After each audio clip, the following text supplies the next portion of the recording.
Welcome, everyone. If we could have a moment of silence for prayer or reflection.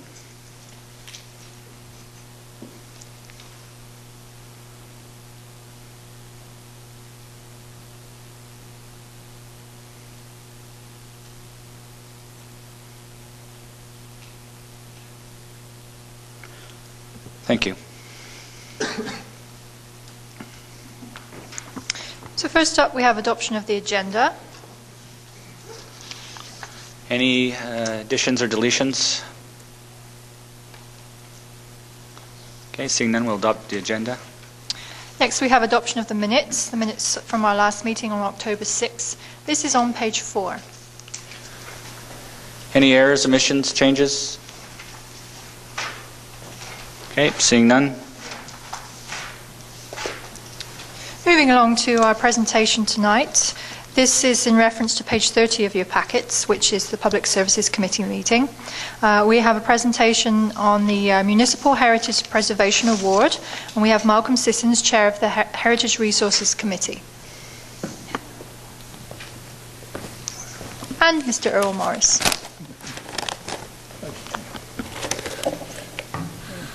Go ahead, you have the floor. Thank you. Good evening, Your Worship, members of Council, ladies and gentlemen. I am the Chair of the Heritage Resources Committee, and my colleague here, Earl Morris, is the Vice Chair. We are pleased to advise Council that the Municipal Heritage Preservation Award for 2014 has been awarded by the Alberta Historical Resources Foundation to the City of Medicine Hat for exemplary commitment to the identification, protection, and promotion of historic places. The ceremony took place in Red Deer on Thursday evening in conjunction with the Municipal Heritage Forum, and Earl and I were honored to represent the city at that event. The Alberta Historical Resources Foundation is a public trust foundation supported by the Alberta Lottery Fund. The Historical Resources Act mandates the Foundation's objectives and focus. The Heritage Awards, of which there are 4 categories, are presented every 2 years to recognize significant contributions of individuals, organizations, corporations, and municipalities that protect, preserve, and promote Alberta's heritage. The city was nominated by Donald Luxton and Associates, and the submission reads in part, since the institution of the city's Heritage Resources Policy in 2009, the city, through the Heritage Resources Committee, has undertaken a diverse and complex group of projects to protect and promote Medicine Hat's built heritage and landscapes. Currently, based on the survey that was done by the Historical Society, we have a places of interest list of 168 items. And so that can be artifacts, buildings, viewscapes, etc., of which we have 47 statements of significance. That means they've been formally evaluated. Our registry currently has 4 federal, 11 provincial, and 7 municipal designations on it, and we have 4 more in the works. Some of the projects that in particular stand out as being different from the normal designation of buildings, the Ewart-Duggan Heritage Garden, Finley Bridge, which the city had elected to protect and preserve even before our committee was created, the Civil Defense Siren Project, which is quite novel, our Heritage Tree Brochure, which recognizes significant trees in the city, and in particular, the rescue of the Mackenzie Charlin Grocery Building, which was in process of designation at the time of the flood in 2013, and the city, particularly former CAO Ray Bernard, stepped up and lobbied with the province, and we were successful in getting their support to vary from the usual procedure of demolishing homes before a homeowner could be compensated. So that was a very significant exception to what was pretty much a hard and fast rule. We also have in proposal form the First Street Municipal Historic Area, which would be a first in the province. And now I'd like to turn it over to Earl for a minute, who will talk about the forum and how other communities have taken advantage of their heritage. Thank you, Malcolm. Your Worship, members of Council, ladies and gentlemen. I am Earl Morris, Vice Chair of the Heritage Resources Committee. The Heritage Conference Malcolm and I attended was very much worthwhile. It is worth noting that the conference was under the auspices of the Municipal Heritage Services branch of the newly minted Provincial Department of Culture and Tourism, which embodies art, heritage, and tourism under one roof. We observed that a number of communities, including Fort Saskatchewan and the host town of Lacombe, both of whom were represented there, are already doing that amalgamation in the planning of their respective communities with regard to economic development. Their heritage buildings are a cornerstone of the tourism effort. Of the 12 awards at the conference on Thursday evening, this award was the top award of the event. Given the unusual word exemplary on the plaque, the mayor, council, and city employees, including members of the immediate past council, should be very proud of their support of heritage and history in the community. Of particular note, of course, is the part played by the current council and staff in the rescue of the Mackenzie Charlin grocery. That certainly has not gone unnoticed. Thank you. Back to Malcolm. So for the past 2-year period, the City of Medicine Hat was judged to be the top Alberta municipality for heritage preservation. And we should all be very proud to be recognized as a city that values and protects its heritage. This award belongs to the City of Medicine Hat, and we would ask your worship to please come forward and receive it on behalf of the city.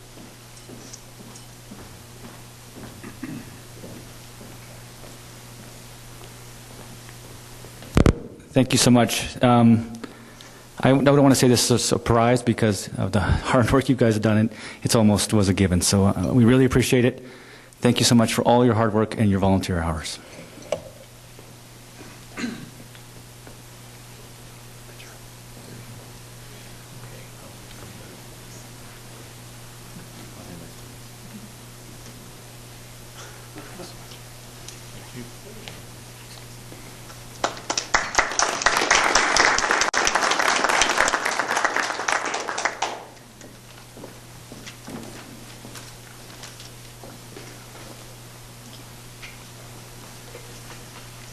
Could I get a motion for reception first, perhaps? I will move reception of this award. Second. And Councillor Pearson? Thank you, Worship. A city is only as good as its residents. When the city is honored, it is because involved, inspired, and dedicated residents have contributed their time, their expertise, and effort to the recognized endeavor. The city is honored this evening because of the dedication of the Heritage Resources Committee. And I'm so pleased to be a part of that. Congratulations on this special honor to the committee, long before I got there, and to the city itself. I think we can all be very proud of this honor. Thank you, Councillor Friesen. Thank you. Gentlemen, both of you and your committee, we are also privileged to have you on our side. I'm so incredibly proud of the work you've done, and I think about the journey and realize in retrospect how long but yet how very short it has been. When I look at the amount of time compared to the major accomplishments that this committee has achieved, it's amazing. And I think it's amazing because we have such a wonderful city and we have such rich heritage. This award is amazing to me in that it's not just about one component. It's about anything from trees to bridges to an entire street to heritage to a historic business and so on. And the amount of commitment and dedication I could not possibly thank you enough for. And the other point I want to make is when the people at home are thinking about this, it's not just about heritage and history alone, as I see it anyway. It is about that very fundamentally and very importantly. But it is about the past, heritage and history and the very fabric of our community combined with building a vibrant future, and one launches from the other. So I'm just tremendously proud of the work you do, and I thank you very much. Thank you. Any other comments? Okay, we have a motion for reception? Unanimous. Thanks so much.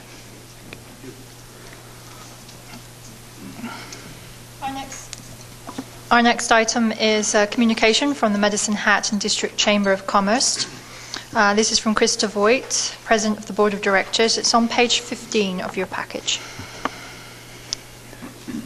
Can I get I'll get a motion for reception first, and then we'll maybe talk about it. I'll move reception, and can I add my reception? I move reception and consideration, please. I'd second. Did you want to say something? Oh, okay. I was wondering if you wanted to say something. So I was wondering if we shouldn't, there's a request in here to basically not just put this on the shelf, but to refer to certain committees. I'm thinking that the noise bylaw be referred to AL&R, and I'm thinking that the business incentive program be referred to CORP. However, just to predicate that, we have just suggested, we've just looked at our outstanding bylaws, and there are about 30 that we had to rewrite, and Council has made a decision that to bump up the anti-noise bylaw to first thing in 2015. However, we can still take some of these recommendations to AL&R, I would think. Councillor Cox? Well, you raised the point that we've already directed the city solicitor to increase the priority on the noise bylaw. So I don't think we can just communicate to the chamber that we've already asked the city solicitor's department to increase the priority for that piece of legislation, and perhaps we can bring this particular item to the city solicitor's attention. Yeah, that's what I was thinking. And there's some recommendations on snow removal and those types of things. That's really already done. Yeah. But if that recommendation needs to be referred to the city solicitor, that's what I would suggest we do. I have some issues with the other one, but if you want to refer it, anyway. I think one has been dealt with, and two I'm content to leave alone.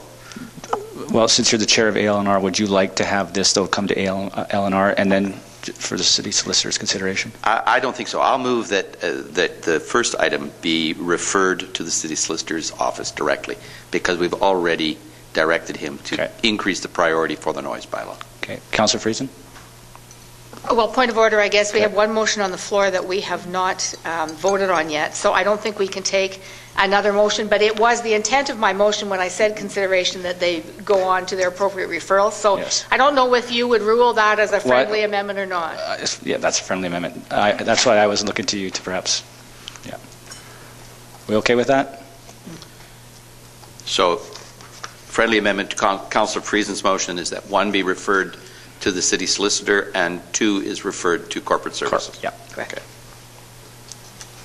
Okay, any other questions or comments? No. Councillor Friesen? I was just going to make a comment, but I was waiting to see what happened with the motion first. And my comment is this: council met with the chamber, not all of the board, but the executive, and we talked a little bit about how we might be more effective together. Now, that's not to say that we agree on absolutely everything, but how when the chamber recommends or asks us to consider their policy positions, whether we just receive them for information and what happens to them after that? Do they float off in the air or whatever?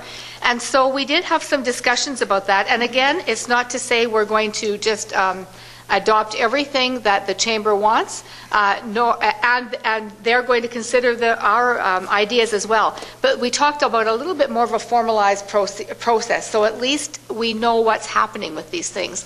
And this is a good example of that. So I just wanted to point that out, that we're not going to let them just sit on a shelf, so to speak, and not be dealt with one way or another. And perhaps the hope is that, especially with the business incentive suggestion from the chamber, that they could collaborate through corporate services. Yeah. Okay, any other? No? Okay, we can vote.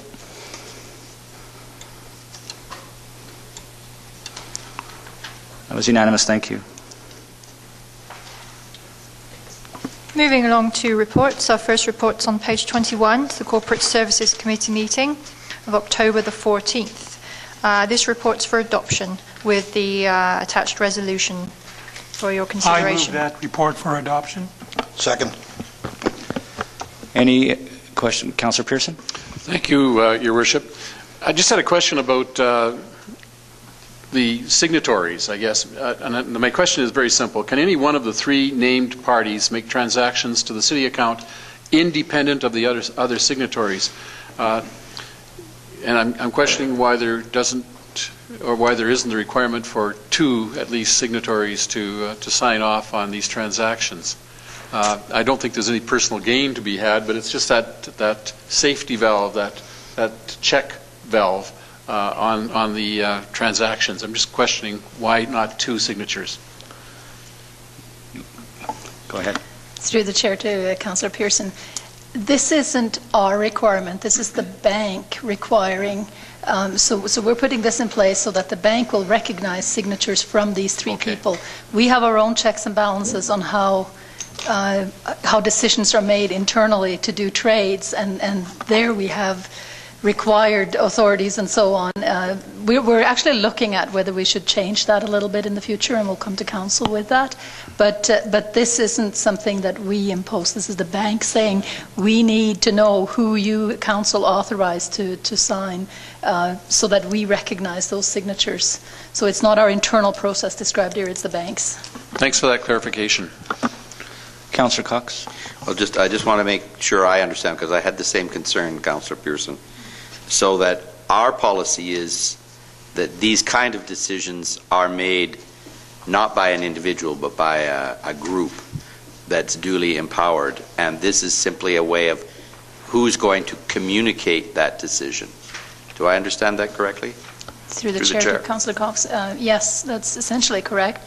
All of our transactions are put out to open tender for financial institutions to bid essentially on parcels of where money is placed, and so it's a very open, transparent process with checks and balances in place, and this is just for communication purposes with the bank. Okay. Any other questions? We could vote.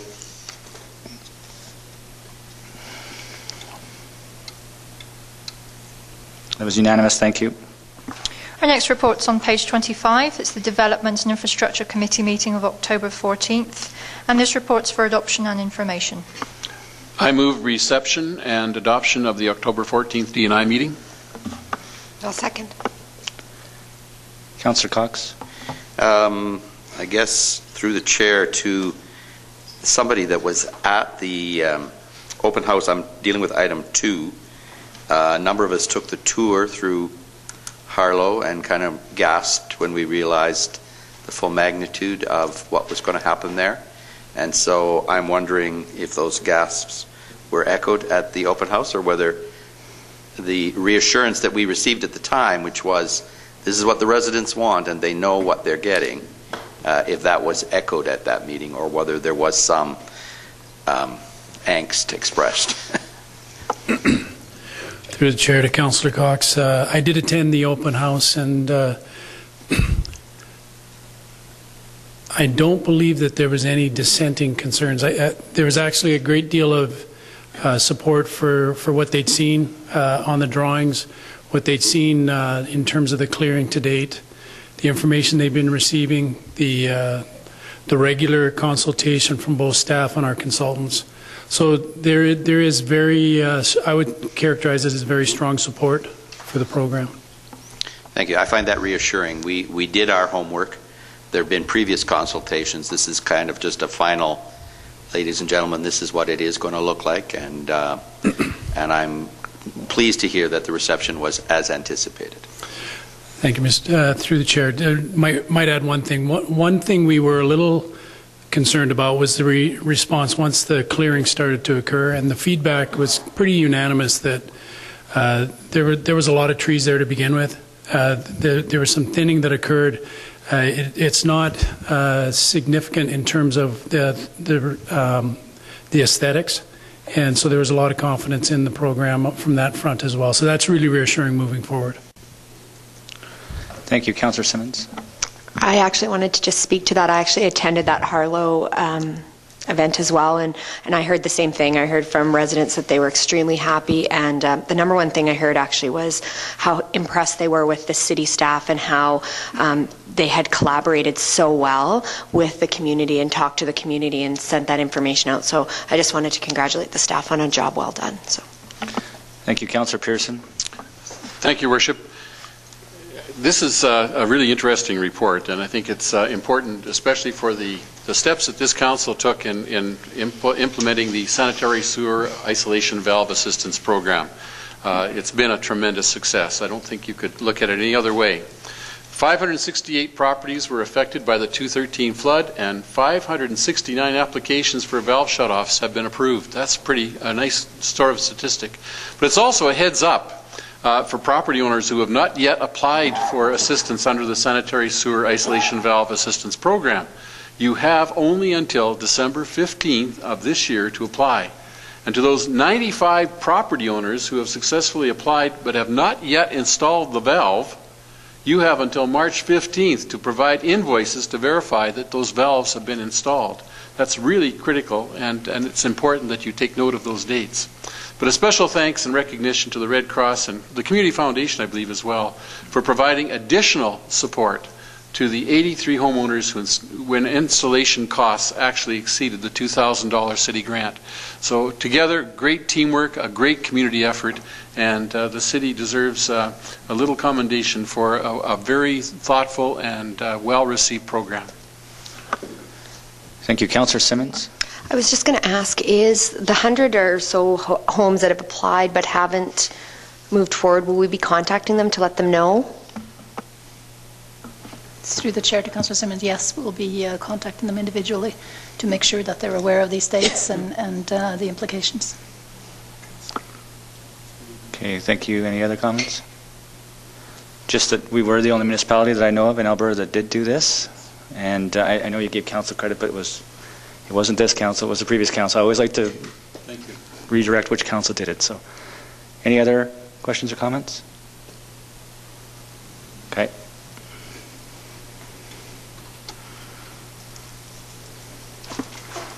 That was unanimous. Thank you. Our next report's on page 29. It's the Public Services Committee meeting of October the 14th. And this report's for adoption and information with the items 1, 2 and 3 for adoption. I will move the report for adoption and information as indicated, and would like to make a couple of brief comments after it's seconded. I'll second. Do you want to go right now? Okay. Members of council, there are a number of items on this report, 3 of which are for adoption. I just wanted to, we'll deal with the tree preservation bylaw later, but and I'll perhaps speak to it then with some background information. But I just want to point out the Mackenzie Charlin grocery item here that is here for adoption. Mr. Sissons and Mr. Morris spoke briefly about this, but this is quite an accolade to the city, and it's quite it's very forward-thinking and unique in an approach of taking a historic building like this, recognizing the importance, and actually doing something to attain the funding to restore it.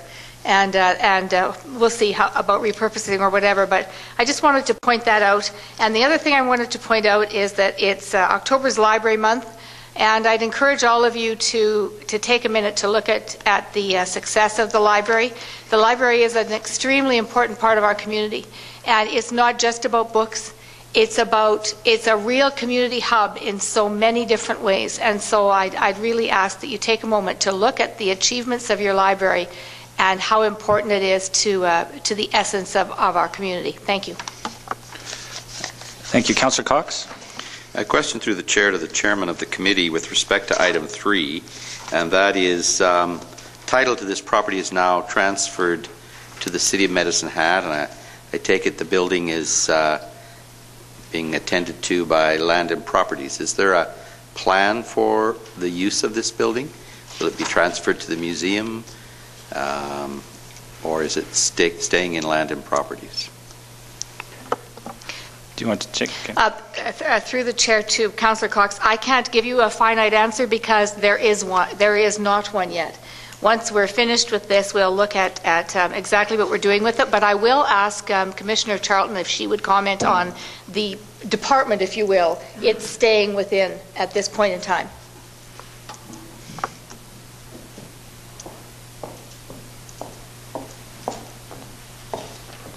Through the chair. Certainly, it will be transferred actually to the cultural department through public services, and repurposing will be a process in terms of how we determine that.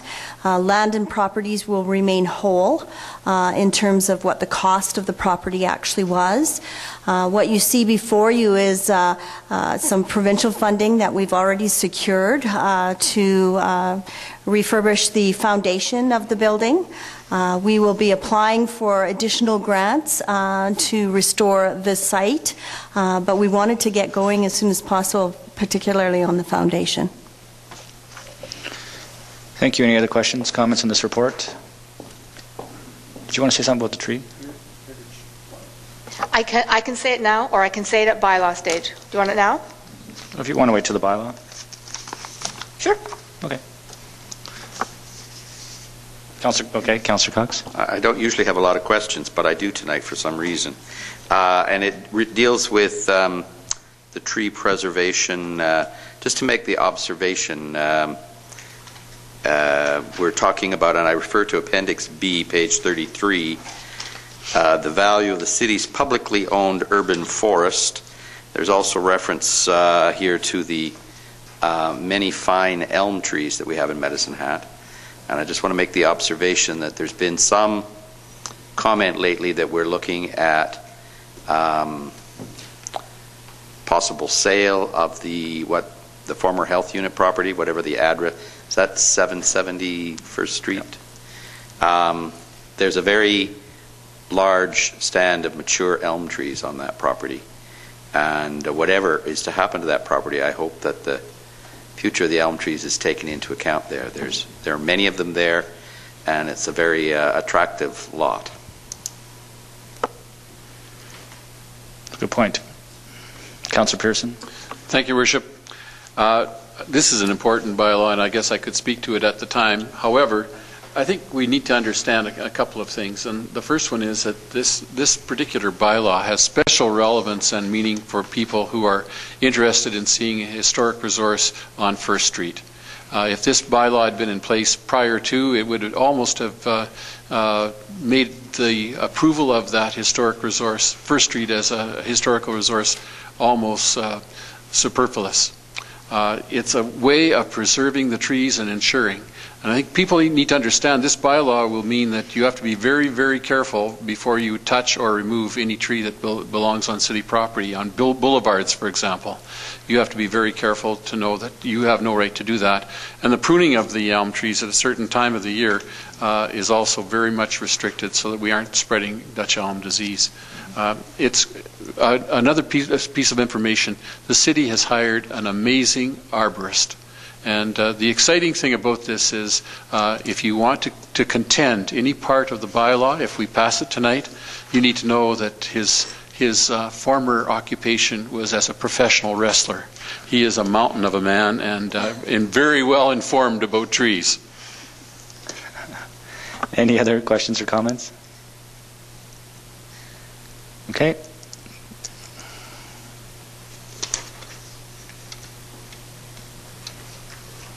That was unanimous. Thank you. Our next report's on page 57. It's the Administrative Committee meeting of October 16th, and this report's for adoption. I'll move the report. I'll second. Any questions or comments?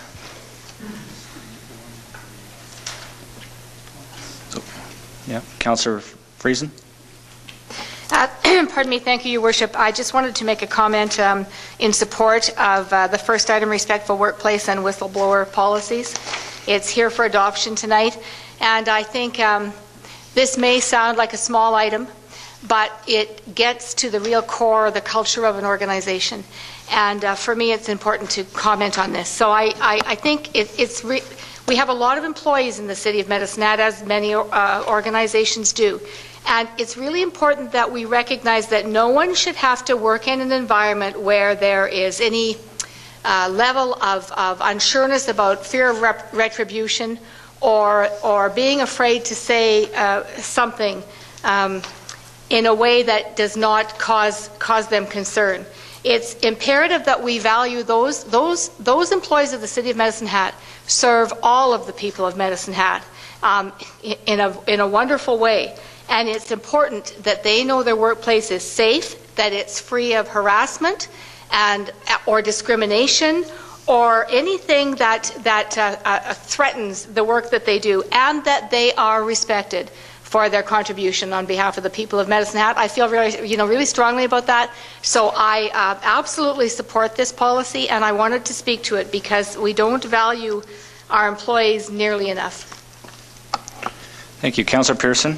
Thank you, Worship. I just have to wear my English teacher's hat for a moment. On page 62, Appendix A, 1.08, I'm just questioning whether there shouldn't be a comma.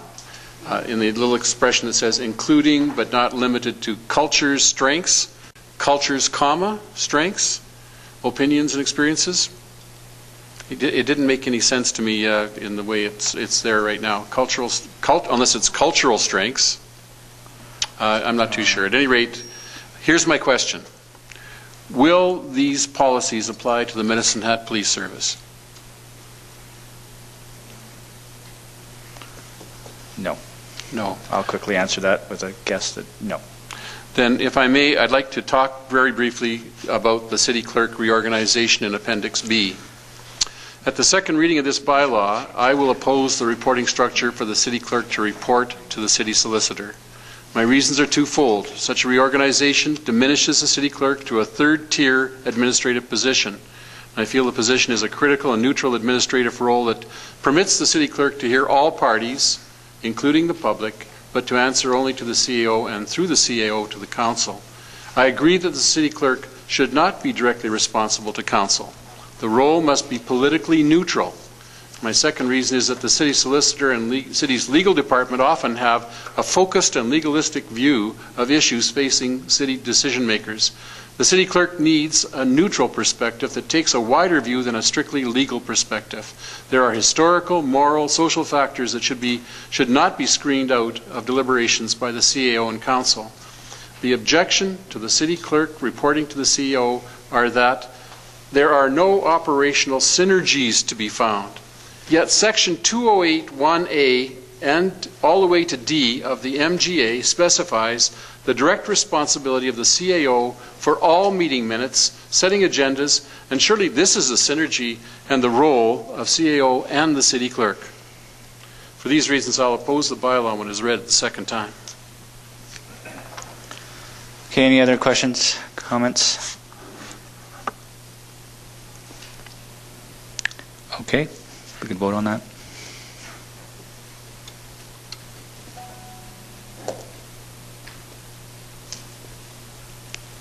Okay, with one opposed.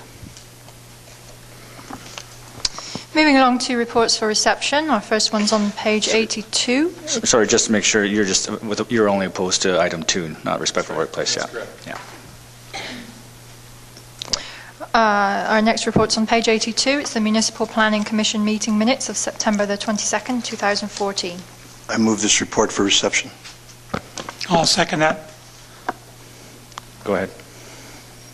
Your Worship, I wonder if we might move item number 3. I consulted with the City Clerk prior, and because it's only for reception, we don't need to break this report up.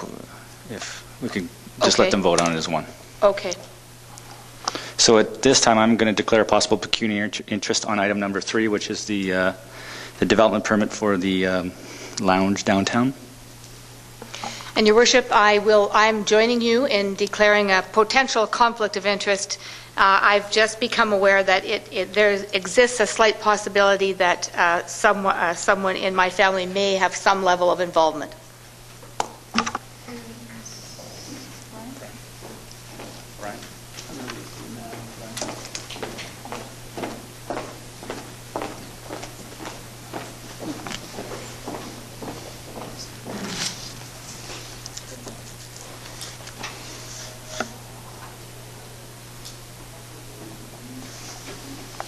So is there any questions on the motion?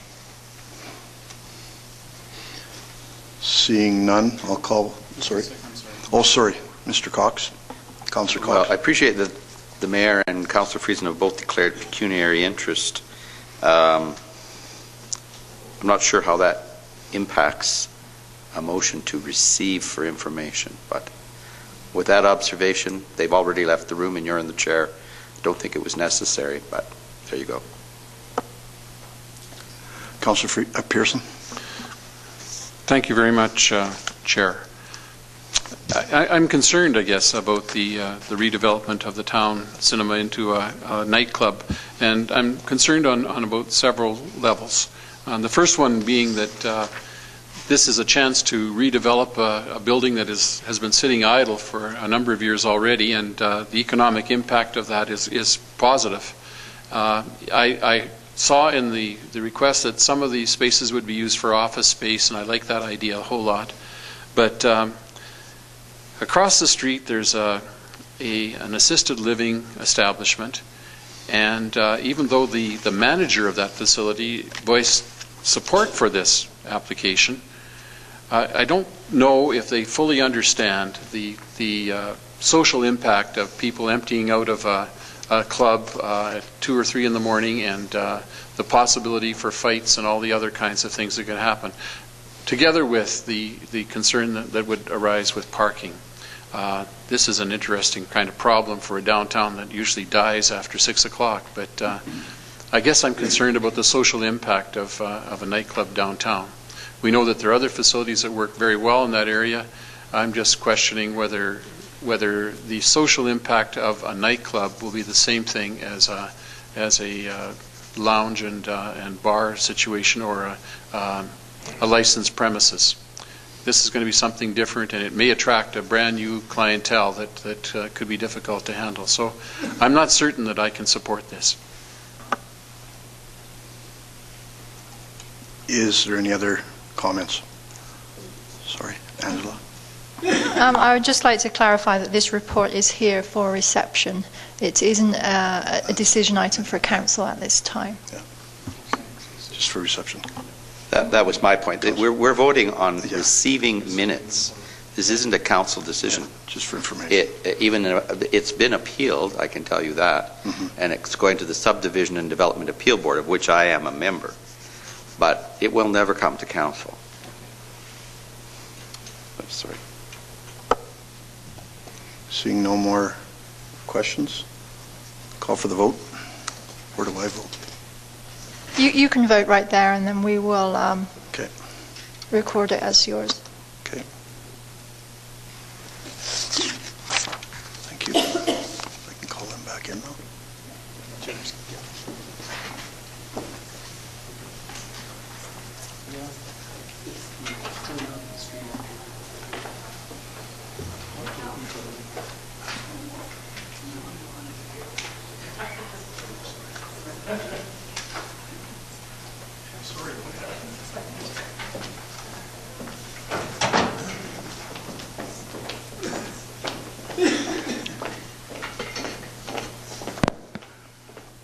So you've dealt with 6A then?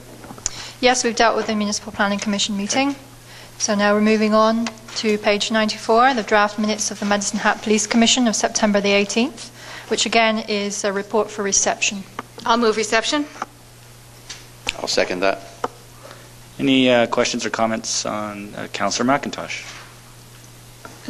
Through His Worship, just a really quick clarification for me. On page 105, it mentions under Police Act complaints, section 19, and there's a number 4 with 2 asterisks. And I'm not sure what a section 19 is, and I'm not sure what the 4 with the asterisks is referring to. And I looked, I could not find any reference. Through the chair to Councillor McIntosh, I'm going to have to check for you because I'm not familiar enough with the code to know exactly what 19 is. So I will commit to finding out the exact information for you to the extent I'm able and getting back to you.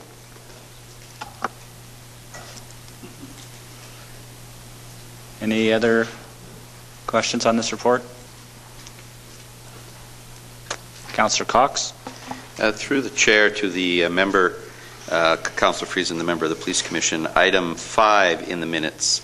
Apparently a member of the community addressed the Commission and inquired as to whether any thought had been given to equipping police officers with body-worn cameras.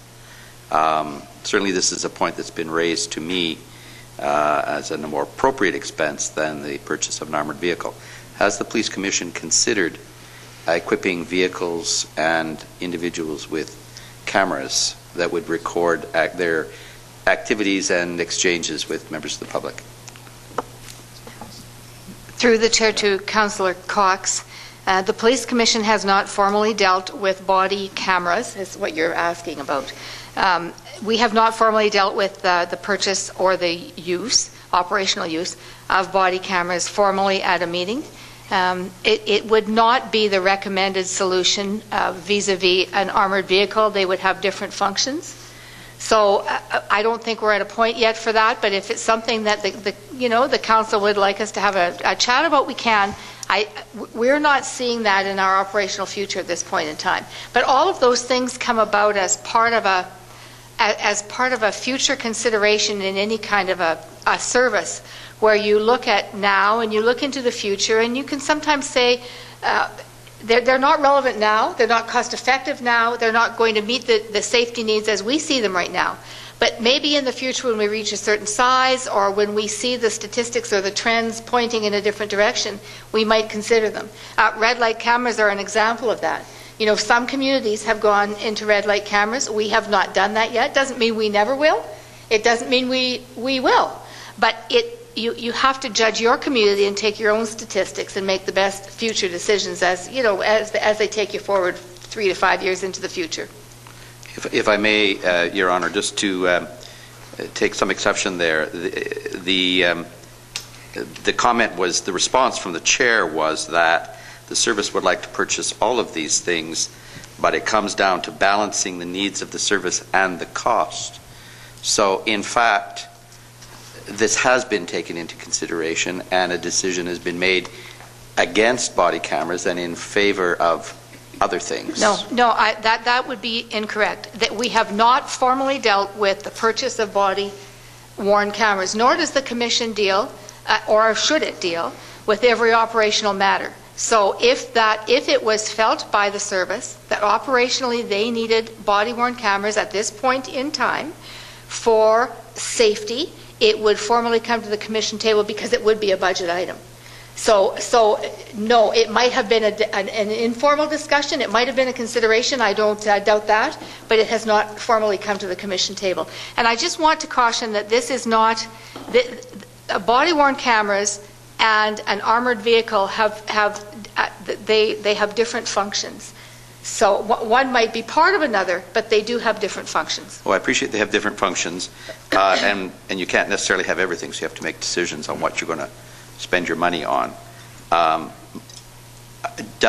final question then, if I might, through the chair to Commissioner Friesen, or Councillor Friesen, ask if the decisions of the Police Commission are based solely on police officer safety, because I think the motivation for body cameras is not so much police officer safety as it is for recording public interchange with police officers and for maintaining confidence in our police service, that they are in fact appropriately handling people that they're arresting, people that they're coming in contact with in the course of their daily duties. So it's not all about officer safety, or is it all about officer safety?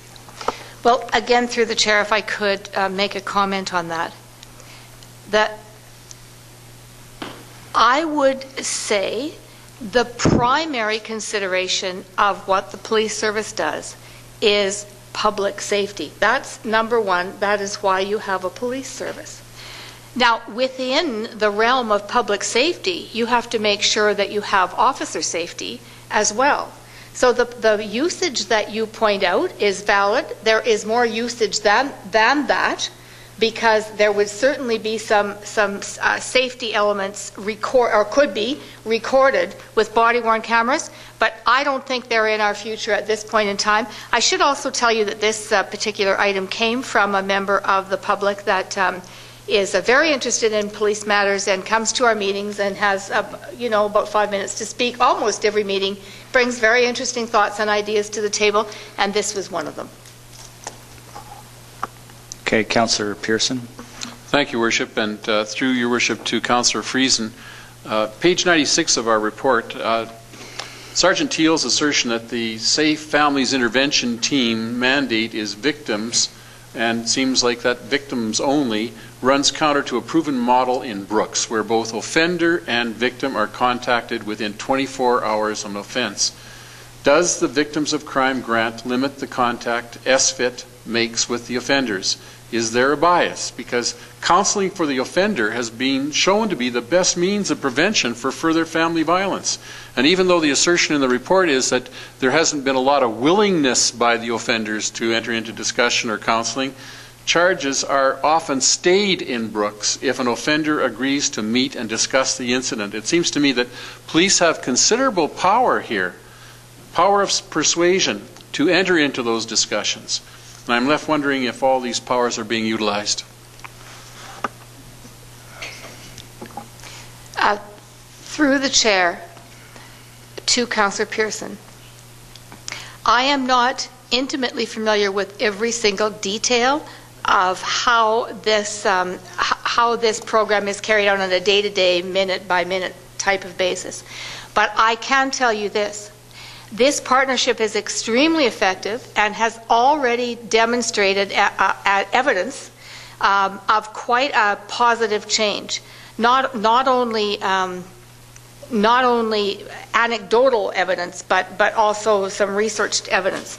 I can also tell you that within the parameters of the funding, the program is administered appropriately. But that does not preclude working in partnership with other community organizations, other programs, and other programs that are, in fact, targeted to the offender. So although it may not be offered specifically through this, it will be referred to something else that is. So don't limit your thinking to the fact that this is only for one segment of the population. It becomes bigger because you work in collaboration. Thank you. Just an additional remark. The team in Brooks works very effectively with both the offender and the victim. And it is not a referral to another agency. These people are supposed to be highly trained in the counseling business. And that was my understanding when these positions were filled, that we would have people who would be wise counselors, and they would be able to, yes, refer to other agencies, but at a later stage. The immediate impact is within 24 hours of an incident happening. That's the time when both victim and the offender may be most receptive to getting that kind of help and at least talking about what led to the offense. Well, I want to reiterate, because Brooks does it one way does not necessarily mean we do it the same way. And I can also tell you that 2 of the positions come from the Women's Shelter. One is funded by another funding body. I want to reiterate that the long-term needs of both are being met, not necessarily in the same way as Brooks, but they are being met. And with the greatest respect, this model in Medicine Hat was modeled on the Brooks model. That was the understanding when the grants were made. So it does say on page 96 that while it is funded by the Victims of Crime grant, if an offender does come seeking help, they will not be turned away. Which means that that's right. Yeah. Councillor Simmons? I'm going to go down a different road and just congratulate the police service and the Women's Shelter on this amazing project. I mean, I've worked in not-for-profit my whole career, and I haven't seen anything so exciting as this. Well, besides Housing First, but this is really exciting because I think we're reaching people where they're at instead of trying to get them to come to us, and I think that's what makes this really exciting. So I just wanted to congratulate the police service and the Women's Shelter. And in response to Councillor Pearson, we do have WISE counselors that are part of that program.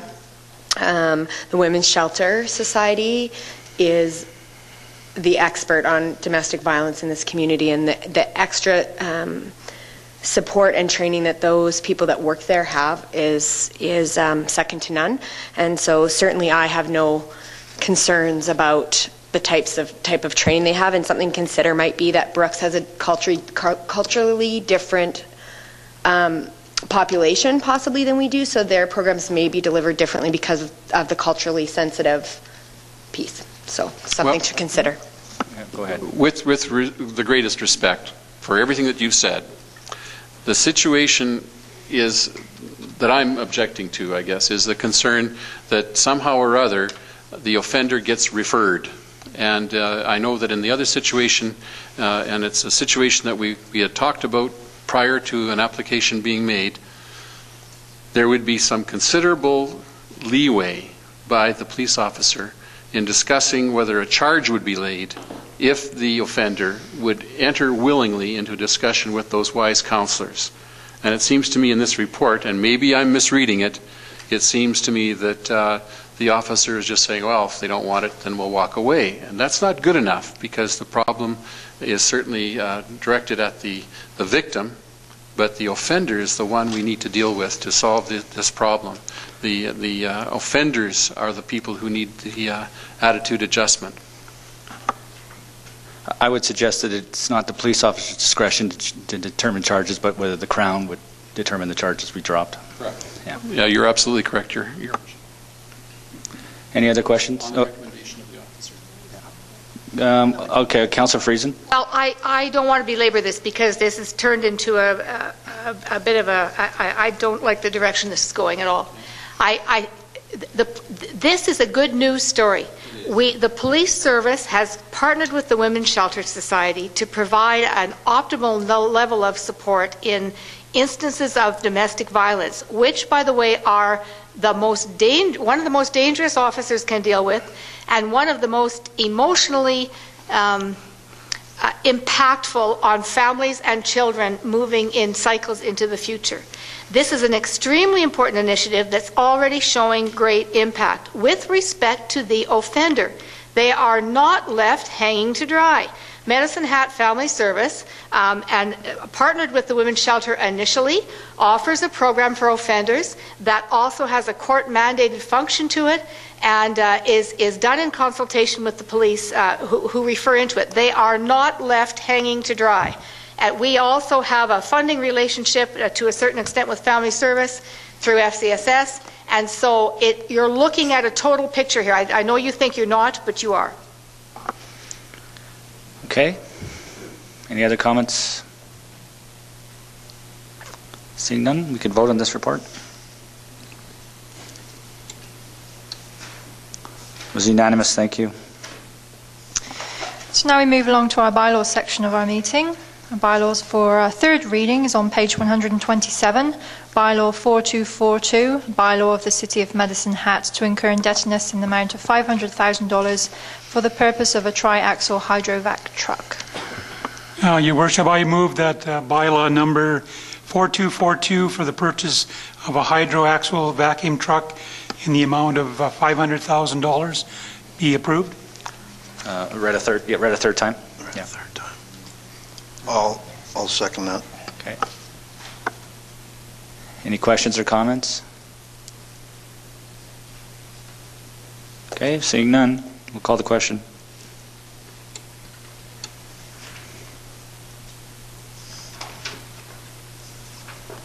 That was unanimous, thank you. Moving on to new bylaws, our first one's on page 131. Bylaw 4218, a bylaw of the City of Medicine Hat to protect public trees and prevent the spread of tree-related diseases in Medicine Hat. And if I'm not mistaken, this can go for all three readings tonight. Your Worship, I move for leave to introduce bylaw 4218, the tree preservation bylaw, and that it be read a first time. Second.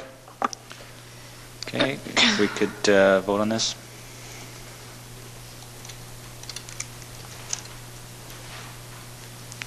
It was unanimous, thank you. All right, I will then move that bylaw 4218 be read a second time. Second. Any questions or comments on this? Councillor Friesen? Your Worship, some has been said on this tree preservation bylaw already, but I wanted to point out that our urban forest is a very important part of our community in a number of different ways. Environmentally, it's part of the air we breathe. It's part of our whole culture, really. It is part of our quality of life, and it contributes positively towards our community in a number of ways. And it is somewhat at risk, both through Dutch elm disease, and I think Councillor Cox alluded to that earlier, and as well a beetle that has sort of come to light in the last 3 years. Both of those things are a threat to our urban forest, which is very valuable to our community. We don't currently have a bylaw concerning the protection and preservation of our urban forest, and it's extremely important that we do our diligence in this way before something happens that it starts to spiral out of control. We also plan to institute a fairly comprehensive communication plan so people understand what it means, what it will mean to them, and how together we can preserve that tree canopy that lends so much to the quality of life and the environment of our community. Thank you. Councillor Cox? I certainly support the general intent of this bylaw, but I have a concern about Clause 3, Section 3, Paragraph E and Paragraph G, as found on page 133. I'll express my concern, and then I have an amendment that I'm going to propose to Paragraph 3E. With respect to G, commence or continue or cause to be commenced or continued any work or activity which damages or interferes with the root system or upper structure of any public tree. Now, I'm just thinking of my own situation, I guess, but I have 2 trees on the boulevard that are city-owned trees that will be impacted by this bylaw. I have noticed since they were planted there by the city 25 years ago, no, not that long ago, about 20 years ago, that one of the trees is in the shadow, shall we say, of major trees that are already on my property that are causing that tree to grow at an interesting angle towards the road because it's searching for the light.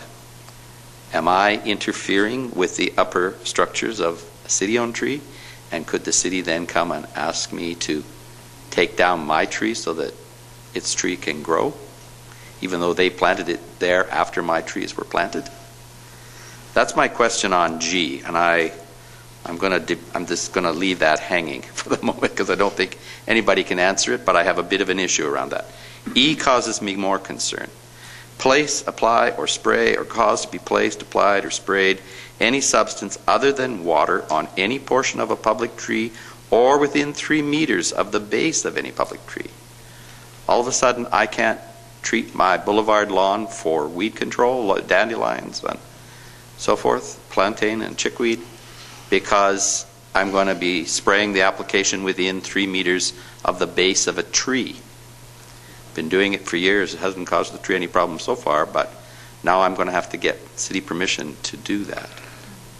So with respect to that section, I'm moving an amendment to Section 3, Paragraph E, to add the words after the word water or any lawn weed control product.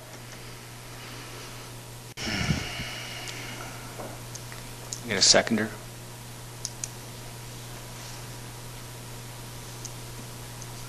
Okay, nobody. Your amendment is. You're going to second it? I'll second that. Okay, so now we're talking about amending this to add.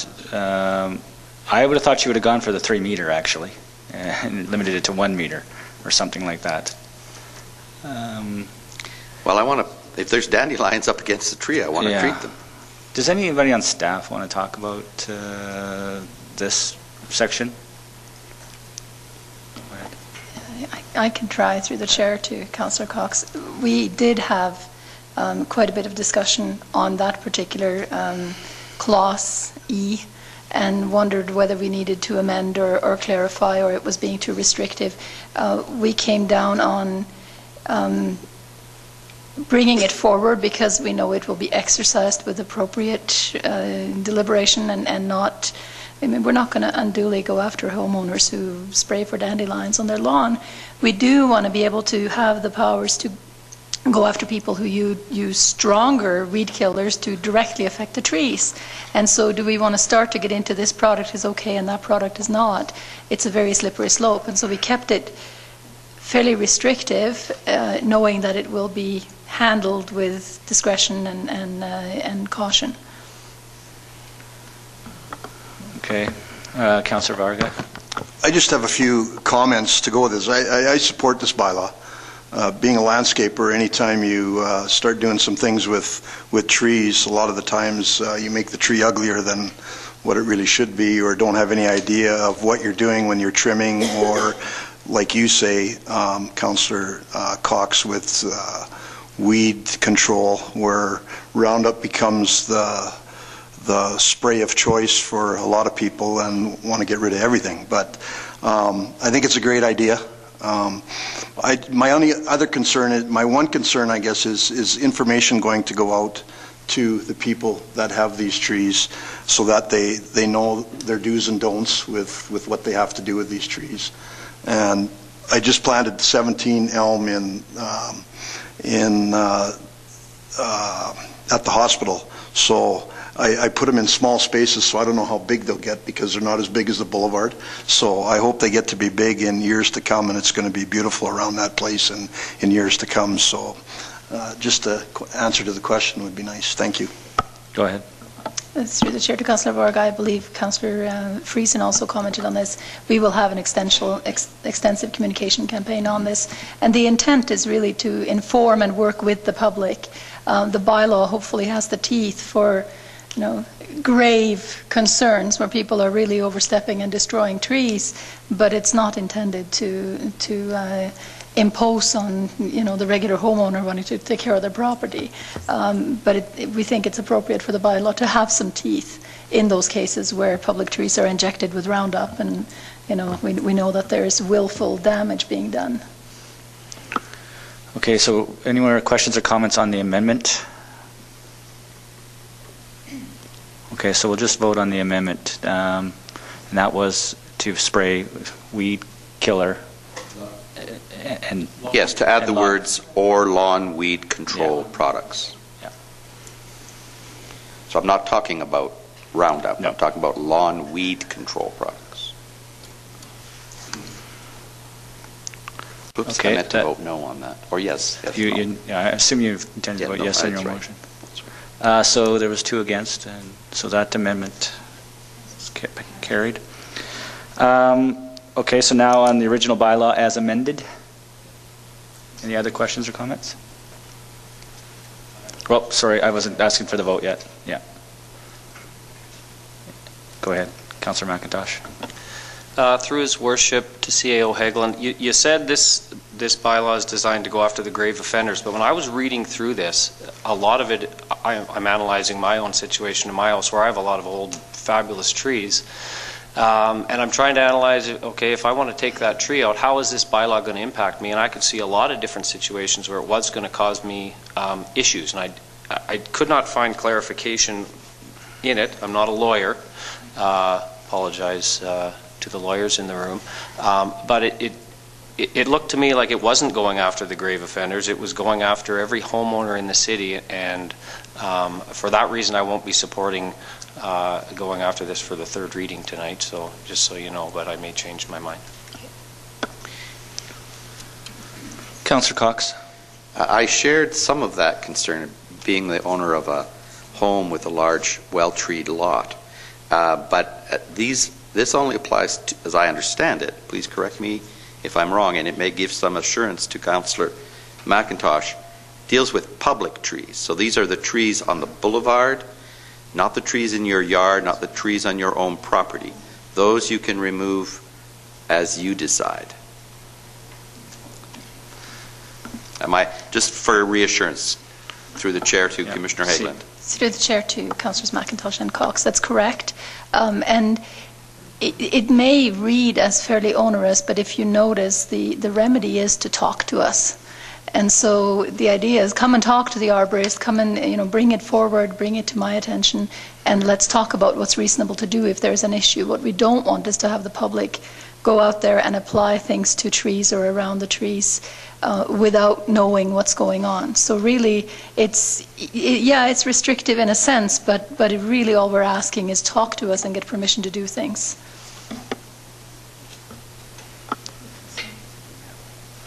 Okay, any more questions and comments on...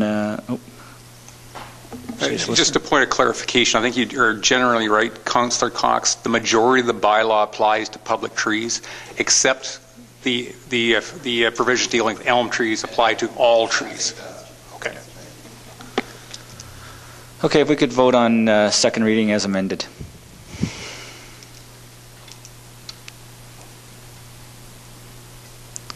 And we had one dissenter. Do you want to go for 3 readings? Your Worship, I will not be going for all 3 readings Okay. because I know there will be one dissenter, so it will not move forward. Thank you. Okay. Moving along, our next bylaw is for first reading. I just wanted to make the observation, sorry you didn't see my name up there. Sorry. Just on that, there would have been 2 dissenters because I think as much as I now support this with the amendment that's been made, I do think that it's worthy of further public comment, and so I think the opportunity for that is well placed, and so we should not be going to third reading tonight. Okay.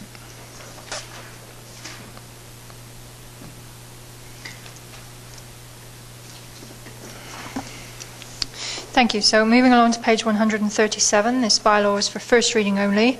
Bylaw 4244, a bylaw of the City of Medicine Hat to amend bylaw 4027, the River Flats Area Redevelopment Plan.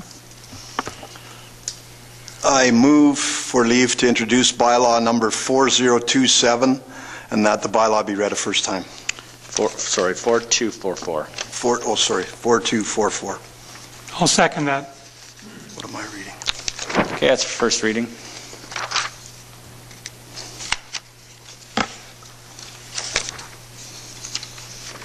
That was unanimous, thank you. Our next bylaw is on page 144. This can go for all 3 readings tonight with consent. Bylaw 4248, a bylaw of the City of Medicine Hat to amend bylaw 3857, the Administrative Organisation bylaw. Your Worship, what page is this on? I'm sorry, I'm 44. There we go. Thought she said 134. 144. I move, seek leave to introduce bylaw 4248 and move that it be read a first time. Okay, if we could call the question.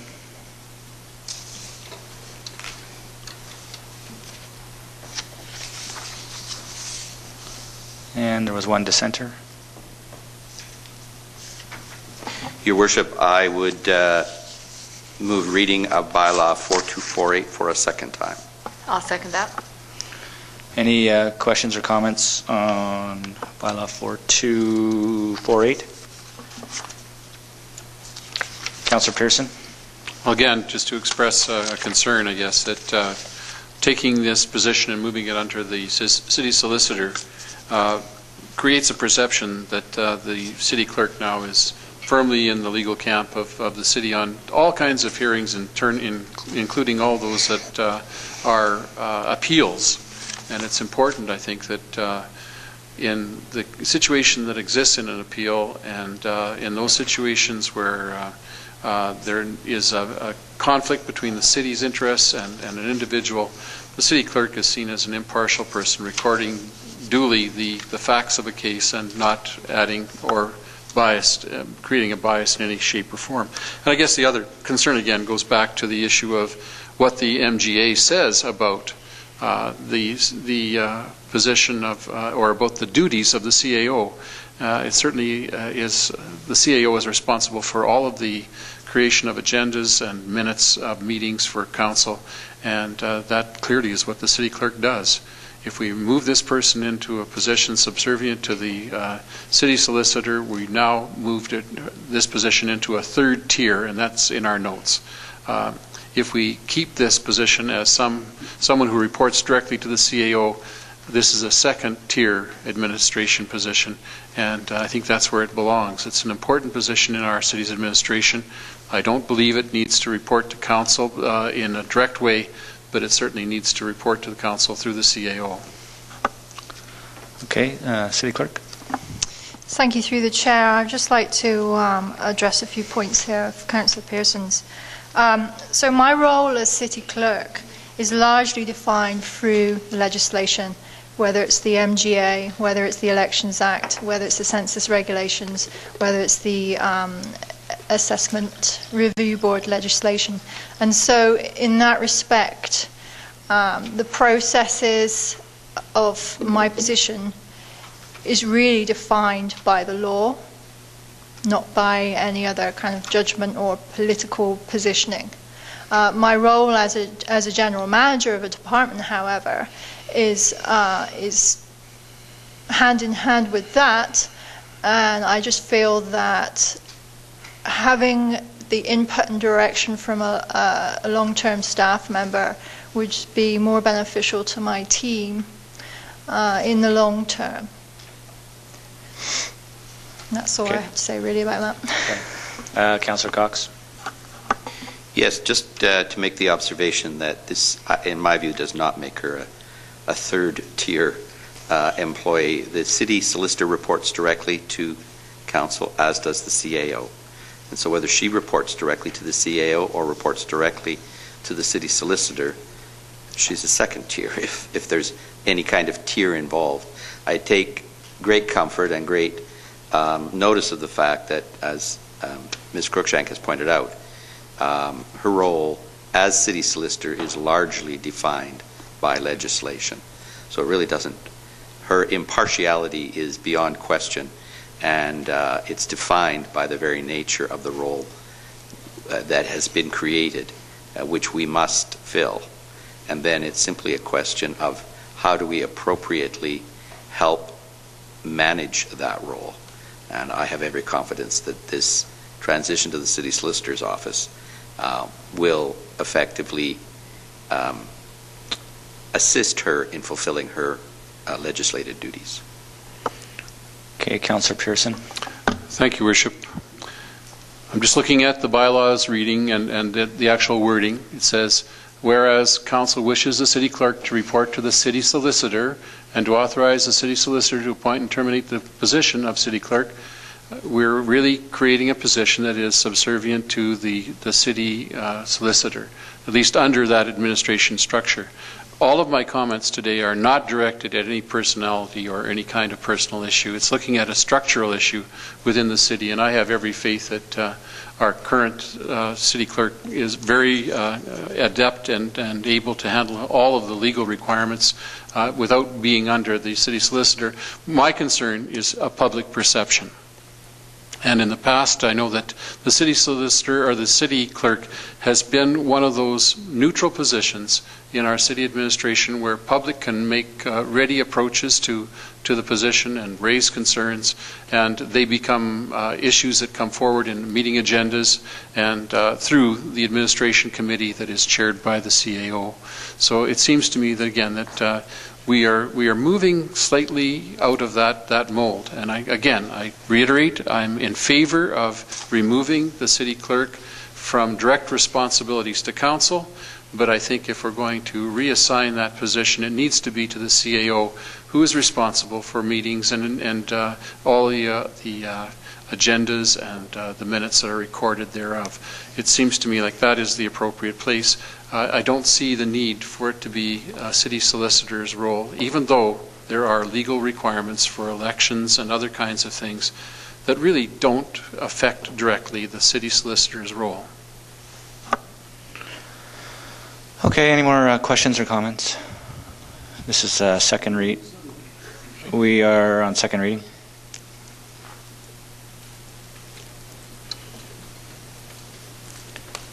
Okay, there was one opposed. We can go for 3 readings, but it probably won't. There's no rush on this. It's to take effect January 1st, am I not correct? So we'll wait till November 3rd.